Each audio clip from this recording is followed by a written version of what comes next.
Madam ನಮಸ್ತೆ. So ಈ ವರ್ಷ ಒಂದು ರೀತಿ ಲಕ್ಕಿ ಅಂತಲೇ ಹೇಳ್ಬೋದು ರಶ್ಮಿಕಾ ಅವರಿಗೆ. ಒಂದು ಕಡೆ ಸಿನಿಮಾ ಬಿಡುಗಡೆ ಮತ್ತೊಂದು ಕಡೆ ಮದುವೆ ವಿಚಾರ ಎರಡೂ ನಡೀತಾ ಇದೆ. ನಿಮ್ಮ ಪ್ರಕಾರ ಅವರ ಡೇಟ್ ಆಫ್ ಬರ್ತ್ ಮತ್ತು ಈ ಸಂಖ್ಯಾಶಾಸ್ತ್ರದ ಬಲ ಹೇಗಿದೆ ಅಂತ? ಅವ್ರದ್ದು 6ನೇ number date of birth. But ಈ ವರ್ಷ ನಮ್ಮ ಇದರಲ್ಲಿ ನಮ್ಮ ಸಂಖ್ಯಾಶಾಸ್ತ್ರದ ಪ್ರಕಾರ 6ನೇ ನಂಬರ್ ಚೆನ್ನಾಗಿಲ್ಲ. 6ನೇ ನಂಬರ್ ಅವರಿಗೆ ಸ್ವಲ್ಪ ಅಷ್ಟೊಂದು ಲಕ್ಕಿಲ್ಲ. ಎಲ್ಲ ಆರನೇ ತಾರೀಕು 6ನೇ ತಿಂಗಳು 6ನೇ ನಂಬರ್ ಅನ್ನೋದು ಈ ವರ್ಷ ಅಂಥ ಲಕ್ಕೇನು ತಂದುಕೊಟ್ಟಿಲ್ಲ. ಸೊ ಅವರು ನಮ್ಮ ಕರ್ನಾಟಕದವರೇ ಆಗಿರೋದ್ರಿಂದ ಬೆಂಗಳೂರಲ್ಲಿದ್ದು ಇಲ್ಲೇ ಕನ್ನಡ ಮೂವಿಯಲ್ಲಿ ಫಸ್ಟು ಮಾಡಿರೋದ್ರಿಂದ ಅವರು ಇಲ್ಲಿಗೆ ಸ್ವಲ್ಪ ಪ್ರಾಮುಖ್ಯತೆ ಕೊಡಬೇಕಿತ್ತು ಅಂತ ನನ್ನ ಅನಿಸಿಕೆ. ಅವರು ಎಲ್ಲೋ ಹೋಗಿ ಬೆಳೆದಿರೋದ್ರಿಂದ ಎಲ್ಲೋ ಬೇರೆ ಭಾಷೆಗಳಲ್ಲೆಲ್ಲ ಅವರು ಬೆಳೆದು ಇದು ಮಾಡಿದ್ದಾರೆ. ಸೊ ಅವ್ರು ಇಲ್ಲಿ ಬಂದು ಇದು ಕೊಡಬೇಕಿತ್ತು, ಒಂದು ಹೇಳಿಕೆ ಕೊಡಬೇಕಿತ್ತು. ಇದಷ್ಟು ಸರಿ ಅನ್ನಿಸ್ತಿಲ್ಲ. ನಿಮ್ಮ ಪ್ರಕಾರ ಪುಷ್ಪ 2 ರಿಸಲ್ಟ್ ಏನಾಗಿರ್ಬೋದು ಅಂತ? ಪುಷ್ಪ 2 ರಿಸಲ್ಟು ಅಂದರೆ ನಮ್ಮ ಬೆಂಗಳೂರಲ್ಲಿ ನಮ್ಮ ಕರ್ನಾಟಕದಲ್ಲಿ ಆಲ್ಮೋಸ್ಟ್ ಎಲ್ಲ ಭಾಷೆ ಮೂವೀಸು ರಿಲೀಸ್ ಆದಾಗ ತುಂಬ ಚೆನ್ನಾಗಿ ಪ್ರಮೋಟ್ ಆಗುತ್ತೆ. ಬಟ್ ಇವಾಗ ಅಲ್ಲೇನಾಗಿದೆ, ಅದು ಕಮ್ಮಿ.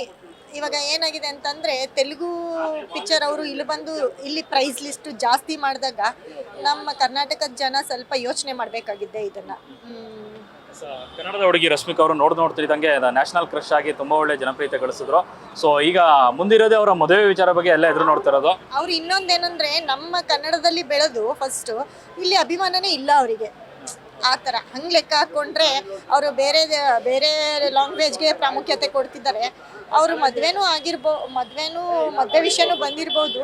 ಬಟ್ ಕನ್ನಡ ಜನತೆಗೆ ಅಂಥದ್ದೇನೂ ಅವ್ರು ಮಾಡಿಲ್ಲ. ಇಲ್ಲಿ ಜನಕ್ಕೆ ಸ್ವಲ್ಪ ತುಂಬ ನೆಗೆಟಿವ್ಸೇ ಇದೆ ನನ್ನ ಪ್ರಕಾರ ಅವರಿಗೆ. ಸಂಖ್ಯಾಶಾಸ್ತ್ರದ ಕಡೆಯಿಂದ ನೋಡೋದಾದ್ರೆ ಅವರ ಮದುವೆ ಮತ್ತು ಈ ಒಂದು ಸಿನಿಮಾ ಜರ್ನಿ ಹೇಗೆ ನಡೆಯುತ್ತೆ ಅಂತ ಹೇಳ್ತಾ ಇದೆ. ಸಿನಿಮಾ ಚೆನ್ನಾಗಿ ಬರುತ್ತೆ, ಇಲ್ಲ ಅಂತ ಹೇಳ್ತಿಲ್ಲ. ಸಿನಿಮಾ ಸೂಪರ್ ಆಗ್ಬೋದು.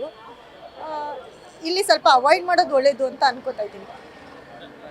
ಯಾವ ಥರ ಅಂತಂದರೆ ಅವ್ರು ಪ್ರಾಮುಖ್ಯತೆ ಕೊಟ್ಟಿಲ್ಲ. ಹೀರೋ ಅಂತ ನೋಡಿದಾಗ ಅವ್ರ ಬಗ್ಗೆ ನಾನು ಮೆಚ್ಚಬೇಕಾದ್ರೆ, ಹೀರೋಯಿನ್ ಅಂತ ಬಂದಾಗ ನನಗೇನು ಅಷ್ಟು ಸರಿ ಅನ್ನಿಸ್ತಿಲ್ಲ. ಅವ್ರ ಬಗ್ಗೆ ಸರಿ ಅನ್ನಿಸ್ತಾ ಇಲ್ಲ.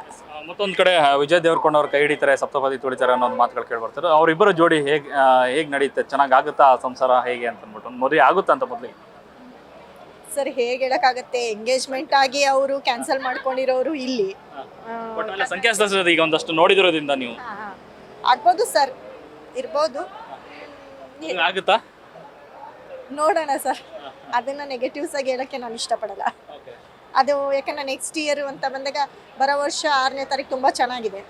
ಈ ವರ್ಷ ಕೆಟ್ಟಿದೆ, ಬಟ್ ಬರೋ ವರ್ಷ ಚೆನ್ನಾಗಿದೆ, ಆಗ್ಬೋದು. Thank you. ಎಸ್, ಇದಿಷ್ಟು ಮಿತಾ ಅವರ ಮಾತು. ಕ್ಯಾಮ್ರಾ ಪರ್ಸನ್ ಪ್ರಶಾಂತ್ ಜೊತೆ ಲೋಕೇಶ್ ನ್ಯೂಸ್ ಫಸ್ಟ್ ಬೆಂಗಳೂರು.